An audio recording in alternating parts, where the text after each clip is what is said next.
चलिए, अपन पढ़ रहे थे थॉमसन के अनुसार प्रेरक। क्या पढ़ रहे थे? थॉमसन के अनुसार प्रेरक।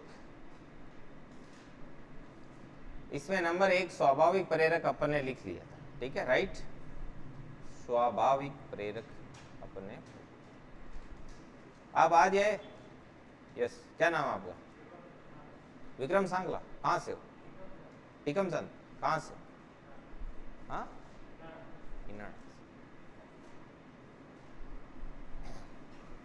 नंबर 2 पर आता है आपका कृत्रिम प्रेरक। एक तो अपन ने लिख लिया था स्वाभाविक प्रेरक। नंबर 2 पर आता है कृत्रिम प्रेरक। कृत्रिम प्रेरक कौन से होते हैं? वह प्रेरक जो व्यक्ति वातावरण से ग्रहण करता है या बाहर से उसको मिलते हैं, वो क्या कहलाते हैं? कृत्रिम प्रेरक। तो कृत्रिम प्रेरक के अंतर्गत लिखो, वह प्रेरक जो व्यक्ति बाह्य वातावरण से ग्रहण करता है,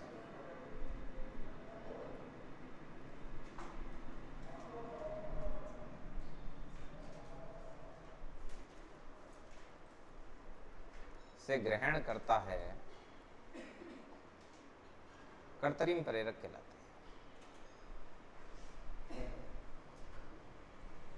अब कौन कौन से आ जाएंगे? पद, पुरस्कार, सम्मान वगैरह, ये सब किस में आ जाएंगे?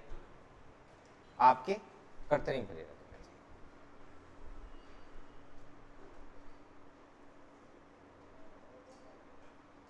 एग्जाम्पल में आ जाएगा पद, सम्मान, पुरस्कार, ये सब कृत्रिम प्रेरक। लिखो इसको।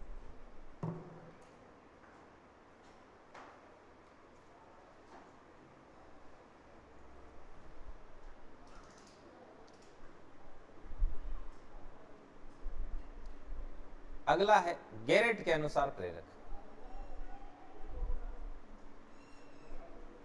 गैरेट के अनुसार प्रेरक, ये अपने समझे हुए थे ही हैं, धमाधम लिख देते हैं। गैरेट के अनुसार।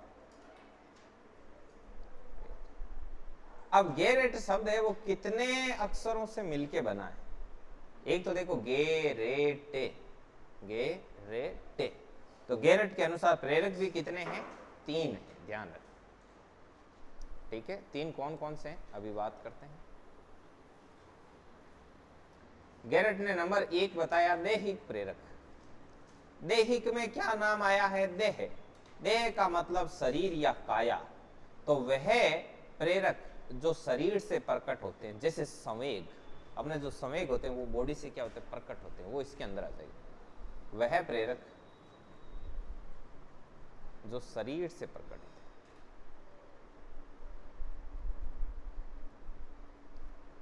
जो शरीर से प्रकट होते हैं।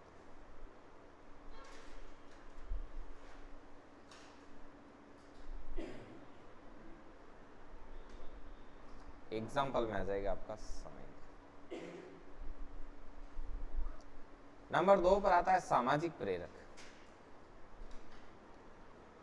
सामाजिक में नाम आया है समाज।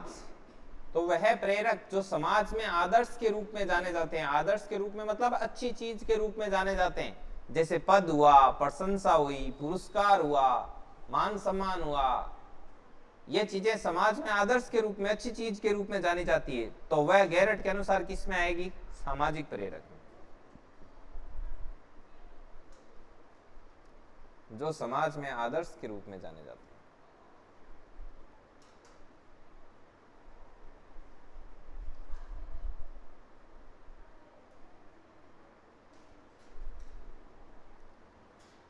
आदर्श के रूप में जाने जाते हैं। एग्जाम्पल कुछ भी लिख दो, जैसे प्रेम है, दया है, ये सब समाज में आदर्श के रूप में जाने जाते हैं।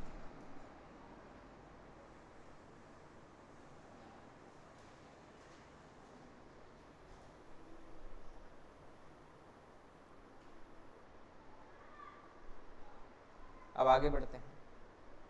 अगला आता है मनोवैज्ञानिक प्रेरक, साइकोलॉजिकल।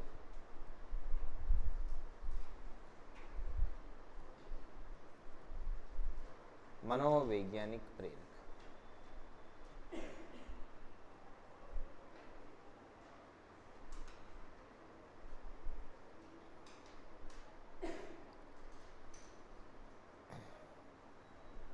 वह प्रेरक जो वातावरण में संपर्क से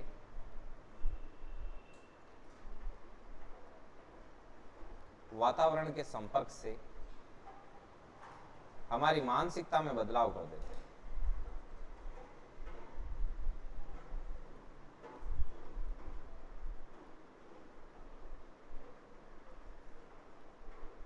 मानसिकता में बदलाव कर देते हैं। तो इसमें आ जाएगा मूल प्रवृत्ति। अब मूल प्रवृत्ति क्या है? तो मूल प्रवृत्ति आगे आएगी आपकी कंप्लीट, तब आपको पूरी बता दूंगा ना। अभी के लिए आप इसको लिखो और इसको एक बार फिर से समझते हैं। देखिए, याद रखने का तरीका सर्वप्रथम, याद रखने का तरीका, गेरेट में कितने अक्षर हैं? गेरेट। तो ये गेरेट के अनुसार प्रेरक भी कितने प्रकार के हैं? 3 प्रकार। अब 3 कौन कौन से? तो आप एक चीज देखना, जैसे एक इंसान खड़ा है, एक इंसान क्या है? खड़ा है। तो वो खड़ा है तो वो कितनी चीजों के संपर्क में है? वो खड़ा है तो कितनी चीजों के संपर्क में? सबसे पहली बात, उसका खुद का शरीर है। लाड लो, सबसे पहले उसका खुद का क्या है? शरीर। वो खुद खड़ा है तो उसकी बॉडी खड़ी है, मतलब उसका देह है। तो देह से क्या हो गया? दैहिक प्रेरक। नंबर 2, वो खड़ा है तो आसपास क्या क्या है? उसके वातावरण भी है, समाज भी है, आसपास का वातावरण, घर, परिवार, गली, मोहल्ला, तो मतलब सामाजिक प्रेरक आ गया। नंबर 3, आदमी का शरीर है और बाहर का वातावरण है, इसी के साथ ही साथ उसके दिमाग में भी कुछ कुछ चीजें क्या है? स्टोर है, जिसमें क्या है? जो आपके वातावरण के संपर्क से हमारी मानसिकता में क्या करते हैं? बदलाव करते हैं, जैसे मूल प्रवृत्ति वगैरह, मतलब जो उसके अंदर सॉफ्टवेयर है। समझ में है ना? आदमी 2 तरीके से होता है, एक शारीरिक, एक मानसिक। शारीरिक में उसका शरीर है, मानसिक में उसके विचार वगैरह, जो भी मस्तिष्क में डाटा भरा गया। तो ये क्या गया? ये तो हार्डवेयर आ गया, ये आदमी का सॉफ्टवेयर आ गया, और ये आ गया बाहर का सारा वातावरण। ऐसे तीनों चीजों को कवर किया था किसने? गेरेट। अब ये जो प्रेरकों के प्रकार थे वो कंप्लीट हो गए। गेरेट ने बता दिए, थॉमसन ने बता दिए, अब्राहम मैस्लो ने बता दिए, सब ने बता दिए अपने। अब जो अभिप्रेरणा को लेकर किन किन मनोवैज्ञानिकों ने क्या क्या कहा, विभिन्न मनोवैज्ञानिकों ने अभिप्रेरणा को लेकर क्या दी थी? परिभाषाएं। तो लिखो। मूल प्रवृत्ति पूरी आएगी आगे, कंप्लीट बताएंगे, ठीक है ना? मूल प्रवृत्ति का सिद्धांत भी आएगा। अगला है अपना, अगला स्टार लगा के लिखो, विभिन्न मनोवैज्ञानिकों की, विभिन्न मनोवैज्ञानिकों की अभिप्रेरणा को लेकर परिभाषा, कि अभिप्रेरणा को लेकर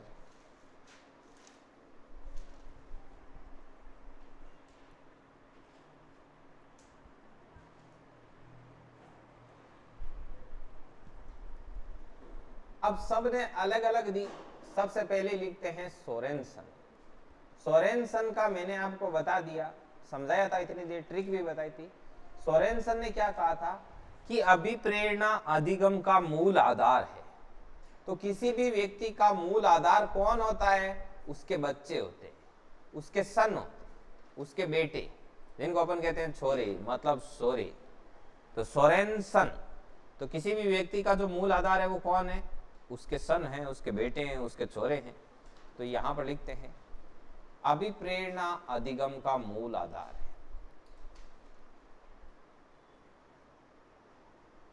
अभिप्रेरणा अधिगम का मूल आधार,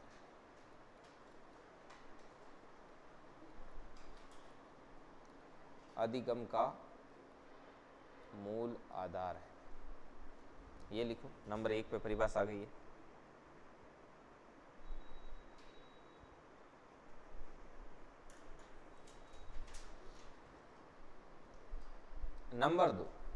नंबर 2 पर परिभाषा दी थी गुड एनफ ने। गुड और इनफ, तो इसको याद रखने का तरीका भी बताया था। गुड का मतलब अच्छा, इनफ का मतलब पर्याप्त। कोई भी चीज है वो कब आपको अच्छी लगती है और पर्याप्त लगती है?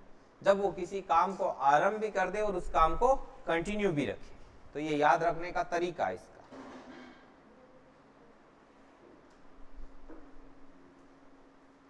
अभिप्रेरणा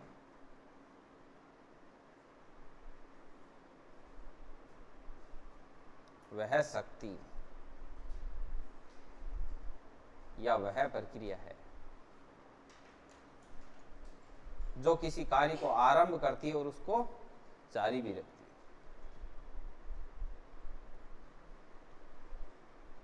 है, जो किसी कार्य को आरंभ भी करती है तथा जारी भी रखती है।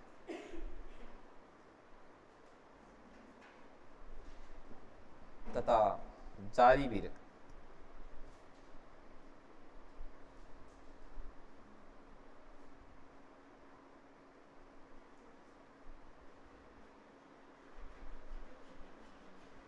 अगला आता है स्किनर।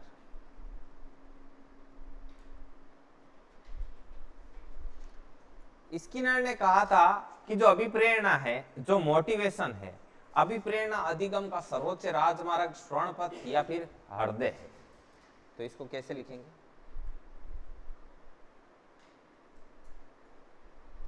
पहले मैं लिखता हूं, फिर इसको याद करने का तरीका बताता हूं। अभिप्रेरणा मतलब विभिन्न मनोवैज्ञानिक समझा रहे हैं कि अभिप्रेरणा मोटिवेशन क्या है। अलग अलग मनोवैज्ञानिक अपने अपने क्या दे रहे हैं, मंतव्य दे रहे हैं, अपने मन की बातें बता रहे हैं।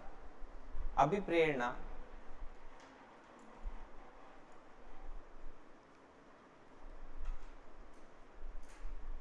अभिप्रेरणा अधिगम का सर्वोच्च राजमार्ग,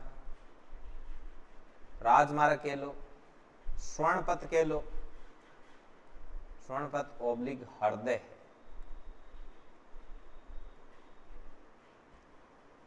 याद कैसे रखोगे कि राजमार्ग है, चाहे स्वर्णपथ बना हुआ है, उसके ऊपर कौन चलते हैं? उसके ऊपर नर चलते हैं। समझ में आई बात? तो अभिप्रेरणा अधिगम का क्या है? सर्वोच्च राजमार्ग, स्वर्णपथ या फिर हृदय। मतलब अधिगम, लर्निंग के अंदर मोटिवेशन का अहम रोल होता है। चलिए आगे बढ़ते हैं।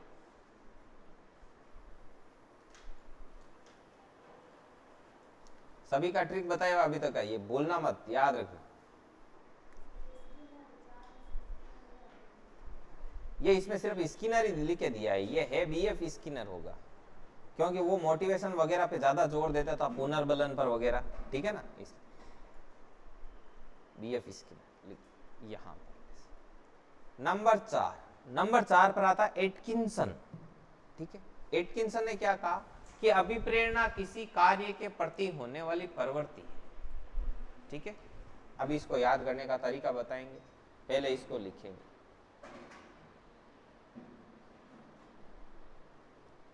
एटकिंसन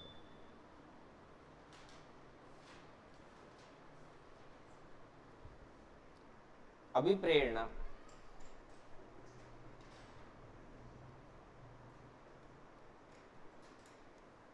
अभिप्रेरणा एक प्रकार से कार्य के प्रति होने वाली प्रवृत्ति,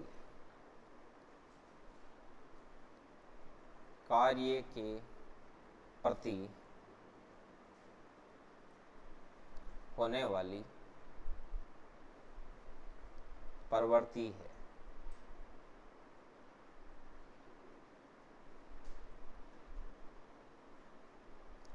चलिए इसको कैसे याद रखोगे? इसको याद रखने का तरीका वो मेन इंपोर्टेंट है, क्योंकि डाटा यदि एग्जाम में रिप्रेजेंट नहीं होता है तो कोई खोखे में पड़ा किसी काम का नहीं है। ठीक है, देखो अभिप्रेरणा है वो किसी कार्य के प्रति होने वाली प्रवृत्ति है। तो अपनी भी क्या प्रवृत्ति है? अपनी भी क्या प्रवृत्ति है? अपन कोई भी कार्य शुरू करते हैं, कोई भी कार्य करते हैं, तो उस कार्य के प्रति सबसे पहले होने वाली अपनी प्रवृत्ति क्या होती है? अपन जाते हैं भगवान के, और भगवान के जाके वहां पे इंस्टाग्राम पे पोस्ट डाल के लिखते हैं एट किशन टेम्पल। हम सबसे पहले कहां पर आए हैं? भगवान के मंदिर आए हैं, और यहाँ पर हमने प्रसाद चढ़ाया है। और ये हमारी किसी भी कार्य के प्रति होने वाली सबसे पहली क्या है? प्रवृत्ति। होता है कि नहीं? नया रजिस्टर लाते हैं तो भी सबसे पहले श्री गणेशाय नमः, उसके बाद शुरू करते हैं। समझ में आई बात? तो किसी कार्य के प्रति होने वाली प्रवृत्ति क्या है? At Kishan temple. ठीक है, ये ध्यान रखना। 4 हो गई। नेक्स्ट 5वीं, विलियम मैकडूगल। विलियम मैकडूगल ने क्या कहा था? विलियम मैकडूगल ने कहा था अभिप्रेरणा वे शारीरिक और मनोदैहिक दशाएं हैं जो हमें किसी कार्य को करने के लिए प्रेरित करती। वो कैसे होगा अभी बताता हूं। 1 सेकंड रुको, ये आधा ऊपर कैसे हो रहा है?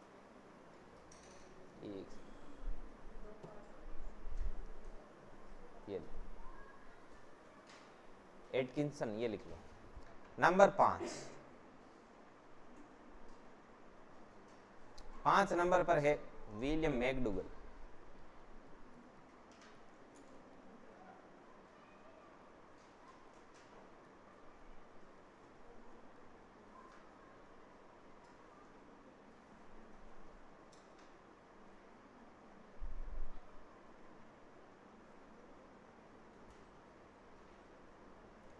अभिप्रेरणा वह शारीरिक और मनोदैहिक दशाएं हैं, शारीरिक और मनोदैहिक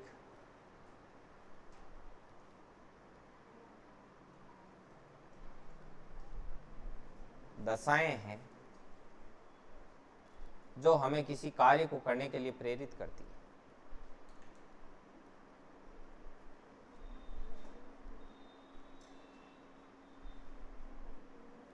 जो हमें किसी कार्य को करने के लिए क्या करती है? जो हमें किसी कार्य को करने के लिए प्रेरित करती है।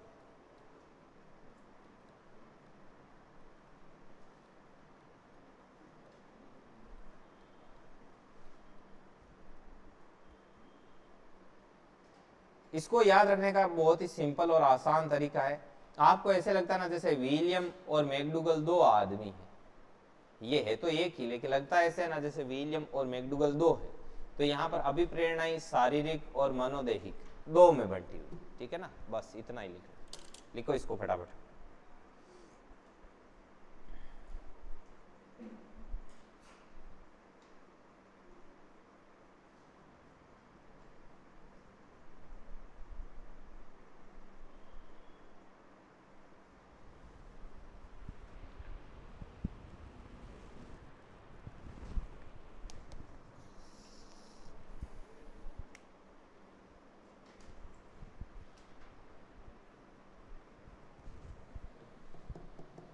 वो नहीं है ये भगवती आज वो दे, वो पानी बोतल लाना पीछे पड़े।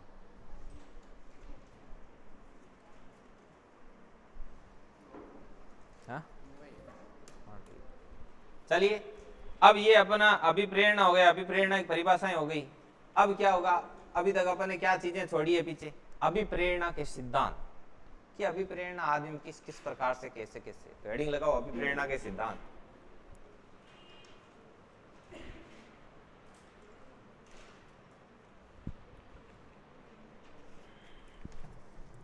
अभिप्रेरणा के क्या लगाने? सिद्धांत। तो सबसे पहले अपन देखेंगे आवश्यकता या मांग पूर्ति का सिद्धांत, जो कि अब्राहम मैस्लो के द्वारा दिया गया।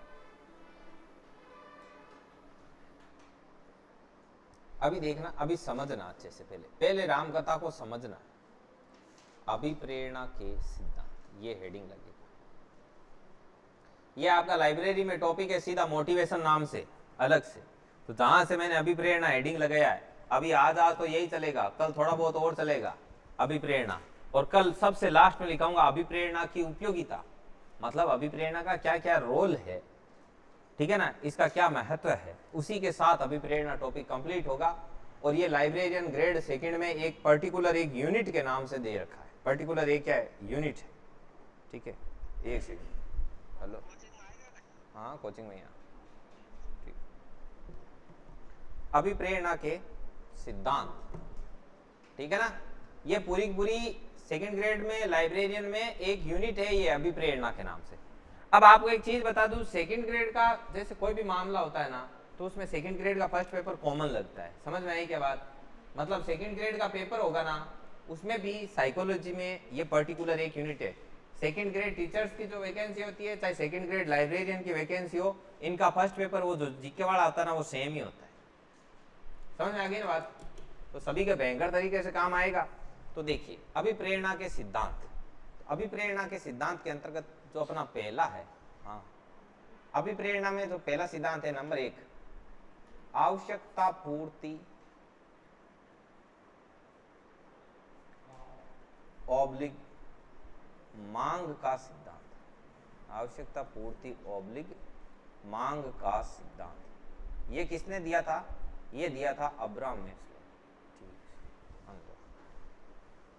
ये किसने दिया था? Abraham Maslow. एक सेकंड,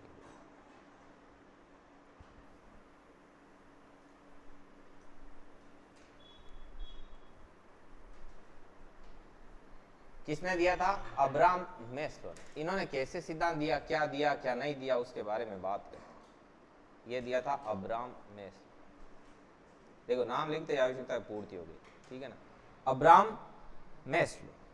अब्राहम मैस्लो ने क्या कहा? अब्राहम मैस्लो ने कहा कि आप सब रुकिए, हम आपको समझाते हैं कि आवश्यकता की पूर्ति आदमी के होती कैसे। तो इसने कहा मैं एक पिरामिड देता हूं। इन्होंने एक पिरामिड दिया लाडला से, ऐसे पिरामिड बनाया। आप अच्छा बनाना, मैंने तो बना दिया, कोई बात नहीं।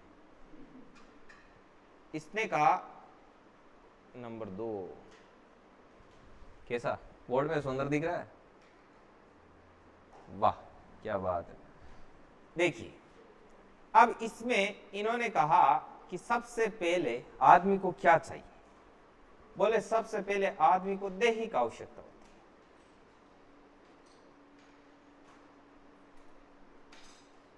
है। दैहिक आवश्यकता होती है।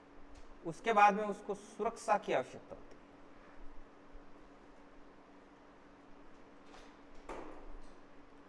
फिर उसको स्नेह संबद्धता की आवश्यकता होती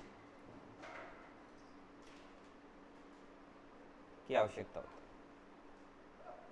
फिर उसको सम्मान की आवश्यकता होती है कि भाई अब मान सम्मान लाओ भाई। सम्मान की आवश्यकता हुए कौन है? अड़ापंग प्रोग्राम कराओ तो क्या स्टेज भरी जाओ कि कुर्सी ओढ़ लो, सापो ओढ़ ले रहो। मान सम्मान सही से बिना हिसाब, समझ नहीं बात।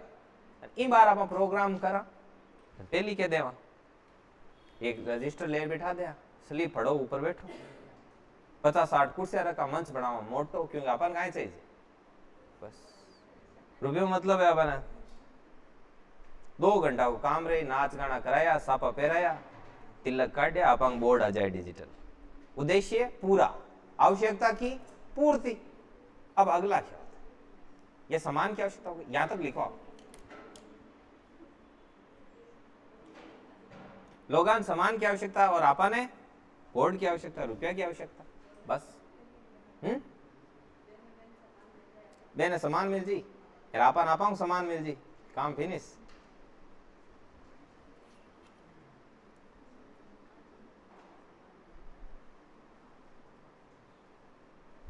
काय मोन्या खाए को हमें सामान मिलेगा। आए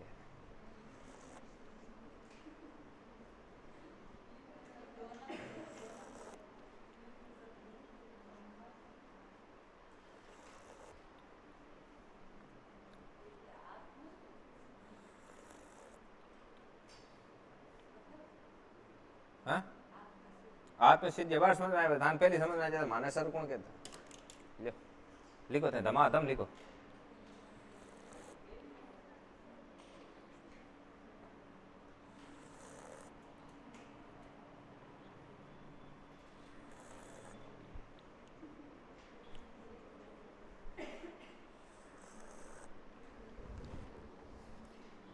इसको यहां पे लिखो आप, इस नाम को यहां पे लिखो। मांग पूर्ति, आवश्यकता का तो अनुक्रम है, सीक्वेंस है ये अनुक्रम कि आवश्यकता व्यक्ति को कैसे कैसे होती है।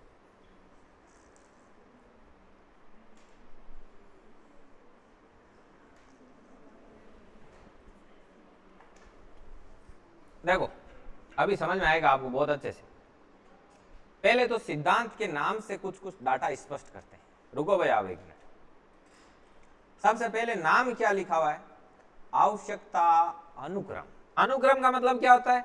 सीक्वेंस लाड लो, सीक्वेंस कि कौन पहले कौन बाद में, उसके बाद में, उसके बाद में, सबसे नीचे कौन, सबसे ऊपर कौन।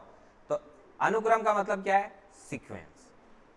मांग की पूर्ति, समझ में आई बात? मांग पूर्ति का सिद्धांत क्या है कि इसमें मांगे कैसे कैसे पूरी होती है, क्या है क्या नहीं है, उसका छोड़ो आप। नंबर एक चीज, आवश्यकता का क्रम है वो नीचे से ऊपर की तरफ। Number 1, number 2, number 3, number 4, number 5। यहां से आपके 2 क्वेश्चन बन गए। आवश्यकता अनुक्रम या मांग पूर्ति का सिद्धांत किसके द्वारा दिया गया या फिर इसके प्रतिपादक कौन थे भाई? Abraham Maslow. अब्राहम मैस्लो के अनुसार आवश्यकता कितने प्रकार की होती है?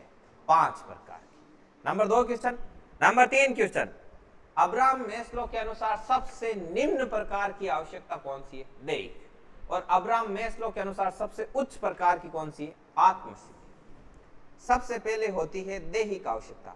किसी भी आदमी की पहली जो आवश्यकता है वो है उसकी देह, उसकी काया से संबंधित, उसके शरीर से संबंधित आवश्यकता। अब बोलोगे क्या? आदमी यदि खुद निरोगी नहीं है, उसका हाथ पैर कहीं से टूटा हुआ है, कुछ भी है, तो उसको कुछ भी अच्छा नहीं लगता। उसका फर्स्ट है कि कैसे ही करके मेरी काया है वो सलामत रहे, शरीर सही रहे, स्वस्थ रहे, निरोगी रहे। इसीलिए शास्त्रों में कहा गया है पहला सुख निरोगी का है। तो पहली मांग काई आग्रह आदमी की कि बस देह सही रहे, काया सही रहे। काया सही होता ही आदमी की लालसाएं बढ़ती जाए। वो नंबर 2 स्टेज में था जाए।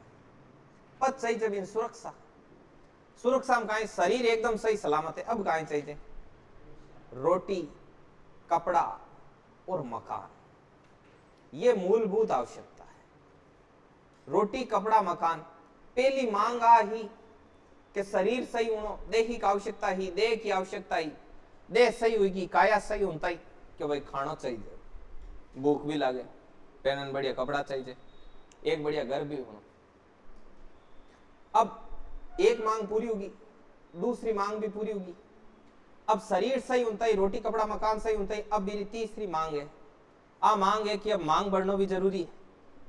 रोटी है, कपड़ा है, मकान है, शरीर एकदम सही है, तो अब कहीं भरा मांग भरा। तो अब क्या चाहिए उसको चाहिए भरा पूरा परिवार, भरा पूरा परिवार कि बीवी बच्चे सब कुछ हो, सब सही सलामत, ओके। फिर यहां पर भी उसकी मांग रुकती नहीं। बना दिया, बता दिया, रोटी पानी कपड़ा मकान बच्चा सब एकदम ओके।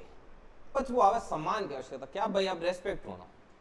अब गाय होना पछ वो आवे अपन समाज में अपन बिन खाई देवा मान सम्मान है, अपन खाई दे रुपया दे भाई, सीधी बात है, प्रैक्टिकल सोचना है क्या नहीं यार। मांग साइंस वाला इमोशंस पहले में बहुत ही कम हुई आगे है क्या नहीं, कि भाई ये करियो काई हुई कि ओ हुई कर दो फिनिश। सम्मान की आवश्यकता काई होनो, मान सम्मान। पच आदमी चाहिए मान सम्मान।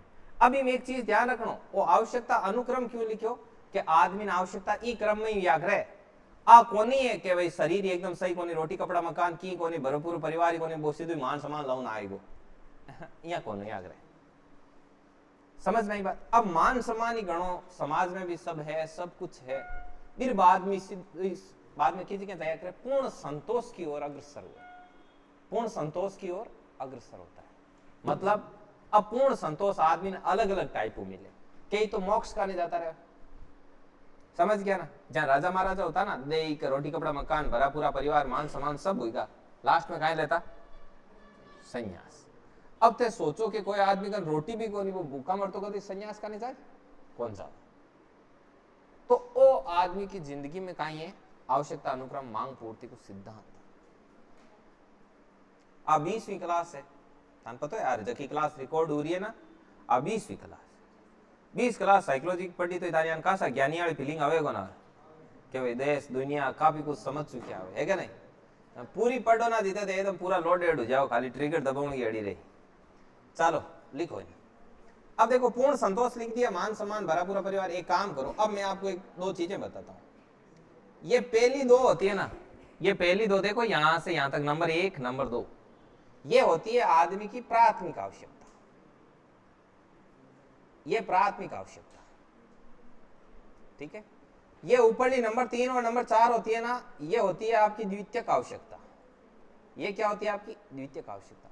और ये आपकी क्या होती है उच्चतर आवश्यकता। ये क्या है आपकी उच्चतर आवश्यकता। इन थान की समझ में आयो? जॉब लागते आदमी की शादी क्यों करे? क्योंकि पहली भी सुरक्षा, फ्यूचर सिक्योर हुई जी, वो भरा पूरा परिवार का नहीं अग्रसर हुई। अब ते देखियो ला कोई जॉब लागी सब करया बे, बाद में बेगा बेगा मुंडा गालन आया करे, बे कायम वास्ते यार, बे समान खातिर आया करे। अब यूं था सब कुछ समझ आ जाए घर बैठते सोची जो बढ़िया आवाज छापोते धमाधम आगे लिखना यहाँ धान ठाया देखो कद नहीं बड़ी है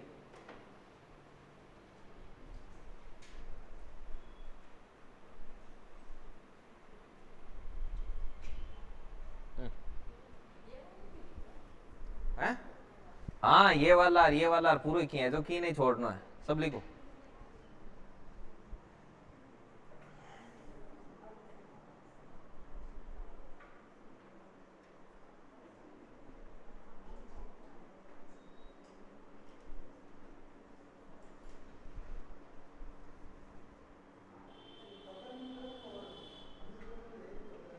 हाँ पदानुक्रम अनुक्रम एक ही होता है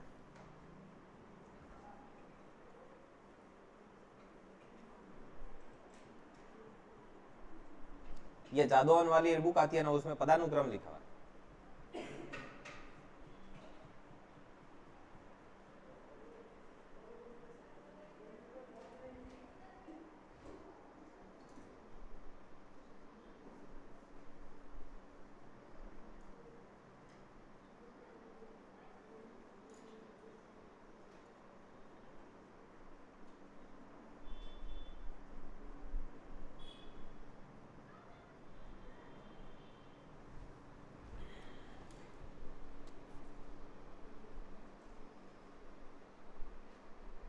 आगे लिखे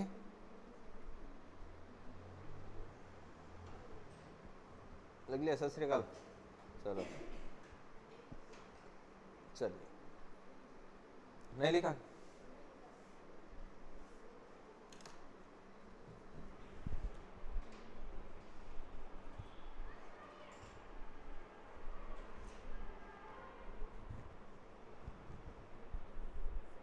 थोड़ा टाइम पे आया करो आप ना 15 मिनट ऐसे चले जाते हैं 10-15 पे क्लास शुरू करते हैं पता है आपको 15-15 मिनट यदि 6 दिन तक जाए तो 90 मिनट होते हैं 1.5 घंटे की ठुक जाती है 1.5 घंटे में कितना कंटेंट कवर होता है क्या नहीं अब 1.5 घंटे 4 वीक आते हैं महीने में 4 वीक में कितना गया 6 घंटे चले गए 6 घंटे का मतलब क्या है कि एक महीने में एक हफ्ते का गैप आ जाता है समझ में आ गई बात 6 घंटे मतलब 6 क्लास का गैप आ गया एक महीने में आपके 15 मिनट लेट आने की वजह से कम हो जाता है ये हाँ अधिगम नहीं हो अधिगम का चलेगा मतलब अधिगम की कोई छोटी मोटी चीज है वो इसके अंदर अधिगम अभिप्रेरणा है वो साथ में लेते हैं अभी चिंतन और आएगा अभिप्रेरणा पूरी होती चिंतन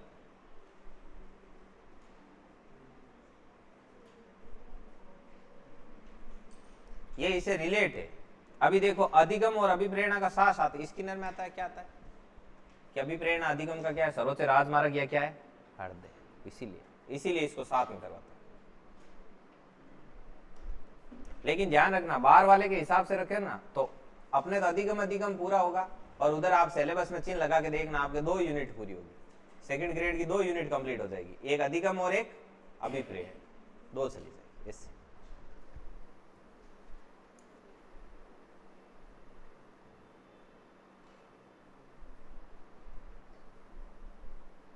आगे बढ़ते हैं अगला है अपना प्रोत्साहन का सिद्धांत क्या है प्रोत्साहन का सिद्धांत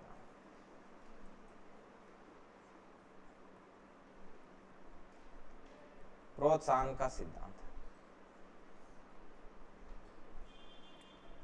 प्रोत्साहन का सिद्धांत ये किसने दिया था इसके प्रतिपादक पहले तो आपको याद कराऊंगा कि क्या है क्या नहीं है प्रतिपादक बॉल्स इसको वॉल्फ भी कहते हैं वॉल्फ भी लिखा हुआ मिलेगा आपको और एक था कॉफमैन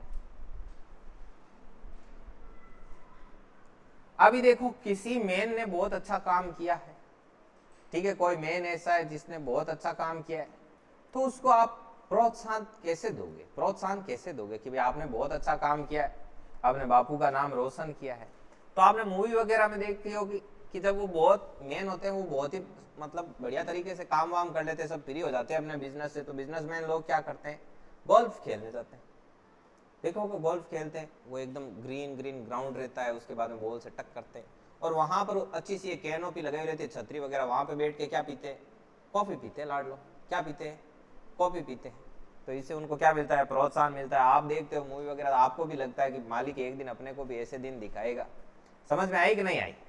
तो बस ये बॉल्स और कॉप मैंने प्रोत्साहन की बात की। इनसे पूछा गया कि अभिप्रेरणा क्या है क्या नहीं है, आप अपना सिद्धांत दीजिए। इन्होंने कहा सिद्धांत कुछ नहीं, बहुत नॉर्मल बात है कि आदमी हमेशा उस चीज की तरफ ही आगे बढ़ेगा, उस चीज की तरफ ही अग्रसर होगा जहां पर कोई ना कोई प्रोत्साहन आगे उपलब्ध हो। समझ आई बात? इसने मनोविज्ञान की लैंग्वेज में, भाषा में ऐसे बोला कि एक व्यक्ति उसी कार्य व्यवहार की तरफ अग्रसर होता है जिस तरफ सामाजिक वातावरण में कोई प्रोत्साहन उपलब्ध हो कि बढ़ जायूं की ना की हाथ आए बने ही आदमी जाया करे। आ बात कहनी चाहे हो इन क्यों भाई तंग सिद्धांत को नाम क्यों, बस आदमी प्रोत्साहन का नहीं जाया करे, मांगो सिद्धांत प्रोत्साहन को सिद्धांत, फिनिश बात। तब इसे पूछा कि क्या बताइए, आप छोटे छोटे उदाहरण दीजिए कि आदमी गर्मियों में खरबूजा लेने क्यों जाता है? क्योंकि खरबूजा गर्मियों में ही होता है, आगे प्रोत्साहन उपलब्ध है इसलिए जाता है। आप यहाँ पर क्यों आए हो? क्योंकि आपको पता है कि इस रास्ते चलेंगे तो आगे प्रोत्साहन जॉब उपलब्ध है, ठीक है? तो यहाँ पर आपको प्रोत्साहन दिख रहा है कहीं ना कहीं, इसीलिए आप यहाँ पर आए हो, इस कार्य व्यवहार की तरफ आप अग्रसर हुए। समझ में आई बात है क्या नहीं? तो ये होता है प्रोत्साहन का सिद्धांत। आप खाना भूख लगते ही किचन की तरफ ही क्यों जाते हो? क्योंकि आपको पता है कि भोजन है वो वहीं पे ही मिलेगा। तो आदमी हमेशा ही उस चीज की तरफ अग्रसर होता है कि जहां पर क्या हो, प्रोत्साहन उपलब्ध। समझ में आई बात? डेली लाइफ में भी यही होता है, कोई भी आदमी बिना काम किधर ही नहीं जाता। इसीलिए आपने देखा होगा कि साइकोलॉजी में दो चीज होती है, एक मजदूर माइंडसेट होता है और एक बिजनेसमैन माइंडसेट होता है। उसकी थ्योरी कहती है कि दुनिया में 99% या 95% तक का डाटा बताते हैं, 95 से लेकर 99 तक का, कि दुनिया के 95% लोग हैं वो गर्दन के निचले हिस्से से कमाते हैं और 5% लोग हैं वो गर्दन के ऊपरी हिस्से से कमाते हैं। समझ में आई बात? तो उसमें बताया जाता है कि मजदूर लोगों की हमेशा यही थिंकिंग रहती है कि मैं किसी ना किसी को कैसे ना कैसे काम में ले लूं, ठीक है? जबकि जो 5% लोग हैं वो हमेशा ही जिनसे काम लेते हैं उनके लिए प्रोत्साहन उपलब्ध रखते हैं। समझ में आई बात? कैसे? जैसे कंपनी में आप जॉब कर रहे हो, कंपनी को आपसे बहुत बढ़िया काम करवाना, तो वो आपको ऐसे पटाएगा नहीं बैठ के कि यार ठीक है काम कर लो और अच्छा है, ऐसा बिल्कुल नहीं करेगा। वो यही कहेगा कि जिसका काम अच्छा रहेगा उसकी 10% सैलरी इंक्रीज की जाएगी।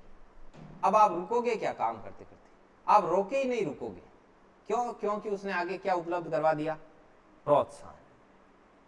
समझ में आई बात? और टारगेट भी ऐसा देगा, ऐसे नहीं है कि जिसने डबल काम कर दिया उसकी 10% सैलरी बढ़ा देंगे, नहीं।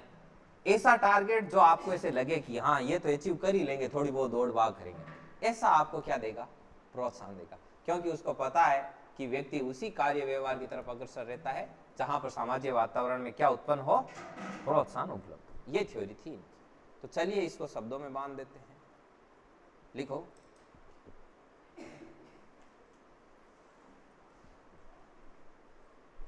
एक व्यक्ति उसी कार्य व्यवहार की तरफ अग्रसर होता है, उसी कार्य व्यवहार की तरफ अग्रसर होता है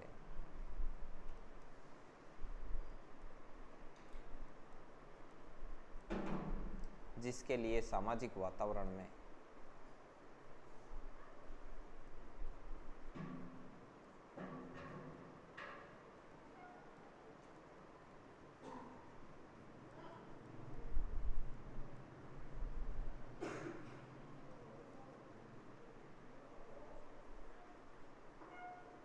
अब एक चीज ध्यान रखना, प्रोत्साहन कई तरीके से हो सकता है। ये नहीं कि सिर्फ रुपए से, इनाम से, पद, प्रशंसा, पुरस्कार, इज्जत, शोहरत, कैसे भी हो सकता है।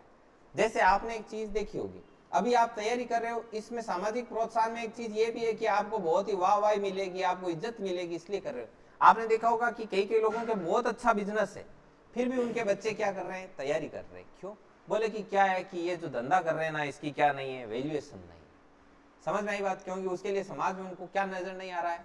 प्रोत्साहन नजर नहीं आ रहा। समझ में आई ना बात? इसलिए प्रोत्साहन कई तरीके का होता है। प्रोत्साहन का दायरा है वो आप सीमित मत करना, इज्जत, पद, मान सम्मान, शोहरत, पैसा, रुपया, सब मिला के। और ऐसा भी नहीं है कि समाज में प्रोत्साहन उपलब्ध है और आपको 8-10 हजार रुपए सैलरी दे, आप फर्स्ट ग्रेड लगो तो आप जॉब करोगे? फिर आप नहीं करोगे, क्योंकि फिर इधर से कम हो गया। समझ में आई ना बात? तो प्रोत्साहन का दायरा बहुत लंबा चौड़ा है। ये प्रोत्साहन का सिद्धांत था। नंबर 3 नंबर पर लगाओ। 3 नंबर पर कौन सा लिखोगे आप? मनोविश्लेषण का सिद्धांत। ये दिया था सिगमंड फ्राइड ने।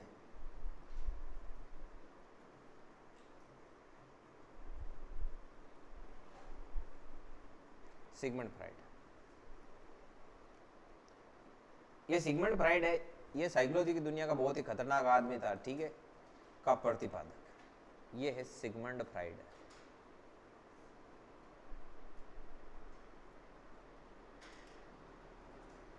ये यहां तक लगा के छोड़ दो, ठीक है।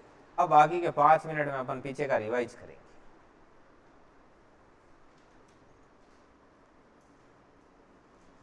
लेकिन ये ध्यान रखना कि मनोविश्लेषण का सिद्धांत दिया किसने था। ये क्वेश्चन बहुत ही ज्यादा इंपॉर्टेंट है। ये आपको भारी मात्रा में रिपीट हुआ मिलेगा, विभिन्न एग्जाम्स में तो मिलेगा ही मिलेगा। कोई भी टेस्ट सीरीज उठा लेना किसी भी ऐप की और आप टेस्ट देना, आपको हर दूसरे टेस्ट में मिलेगा कि मनोविश्लेषण के सिद्धांत के प्रतिपादक कौन थे। समझ में आई बात? चलिए अपन ने यहां से पढ़ना शुरू किया। गेरेट के अनुसार प्रेरक, वो थॉमसन वाला अपन ने लिख लिया था, इसको मैं नीचा करता हूं। पहले अपन ने कहां से पढ़ना शुरू किया था उसके बारे में अपन बात करते हैं।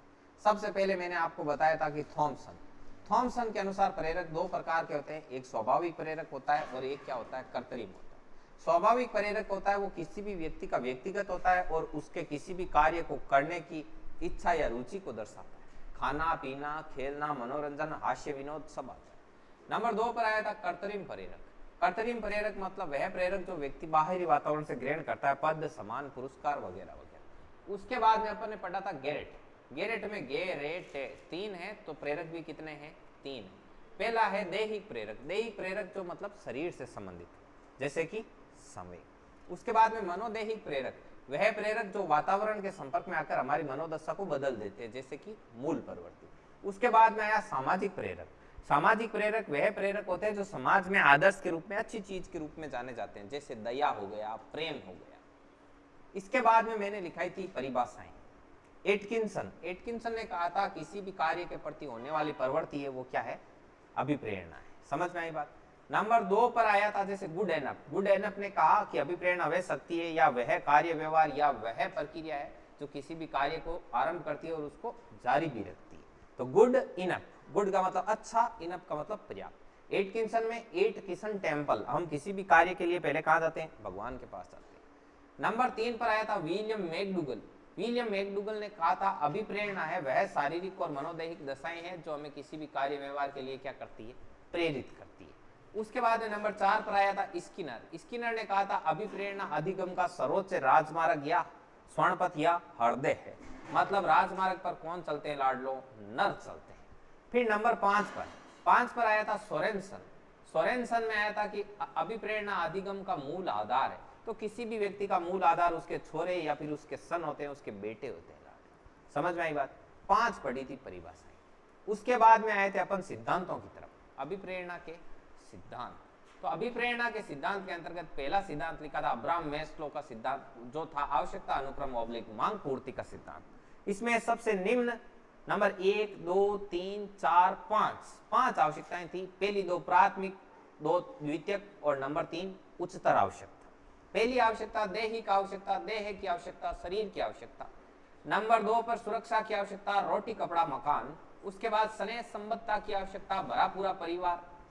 नंबर 4 पर सम्मान की आवश्यकता, सम्मान की आवश्यकता मतलब समाज में कोई पद, मान, सम्मान। और नंबर 5 पर आई थी आत्मसिद्धि की, मतलब पूर्ण संतोष। ठीक है। उसके बाद में आया था प्रोत्साहन का सिद्धांत। प्रोत्साहन का सिद्धांत दिया था बॉल्स या कॉफमैन। इन्होंने कहा था व्यक्ति उसी कार्य व्यवहार की तरफ अग्रसर होता है जिसके लिए सामाजिक वातावरण में पहले से कोई प्रोत्साहन क्या हो, मौजूद हो। फिर अपन ने लगाया था मनोविश्लेषण का सिद्धांत, जो किसने दिया था? Sigmund Freud. ऐसे आपको पूरा ओरली याद रहना चाहिए, मुक्त जबान, ठीक है ना, अच्छे से। अब मैं आपको एक क्वेश्चन पूछता हूं, थोड़े बहुत एक दो क्वेश्चन पूछ लूं। बताइए ये जो अभिप्रेरणा चक्र है वो किसने दिया था? कल ही पढ़ाया था। कौन था? कटर हिंदू? हेली नहीं था, हिलगार्ड था। हिलगार्ड था। ठीक है, चलिए कुछ और पूछते हैं।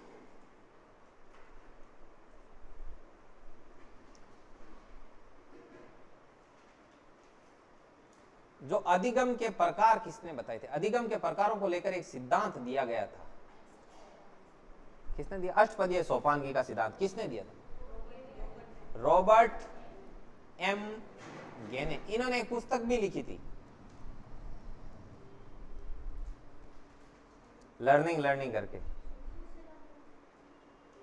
Art of learning, act of learning, क्या था? पुस्तक लिखी यार, किसी को याद नहीं। रॉबर्ट एम गेने, जिसने अष्टपदी के सोपानगी का सिद्धांत दिया था। कंडीशन ऑफ लर्निंग, किसी को याद नहीं बुक? कंडीशन ऑफ लर्निंग, चलो इस बुक का नाम बता देता हूं, कंडीशन ऑफ लर्निंग। देखो याद करने का तरीका बहुत आसान है, अब आप कभी नहीं भूलोगे इसको। देखो रॉबर्ट एम तो याद रहता है, गेने से याद रखना गहने। गहने से क्या होता है? गहने मतलब ऑर्नामेंट वगैरह, जो आभूषण वगैरह पहनती गर्ल्स वगैरह। अभी आपको मान लो अभी आपको गहने चाहिए, सीधी सीधी बात है, आप घर वालों को जाके बोलो कि पापा हमको क्या चाहिए? गहने चाहिए। तो पापा सीधी क्या शर्त रखेंगे? बेटा लर्निंग की, कि बेटा सीखो, काम धंधा सीख लो सारा, ठीक है, पढ़ाई वढ़ाई भी सीख लो अच्छे से, जो पढ़ना है वो पढ़ लो, खाना वाना बनाना सीख लो, बाद में सीधे क्या करने हैं आपके? गहने करने हैं, ठीक है, बाद में काम फिनिश है आपका। तो चलिए यहीं पर रोकते, कल और पूछूंगा मैं क्वेश्चन, पढ़ के आना, ठीक है? ये कंप्लीट।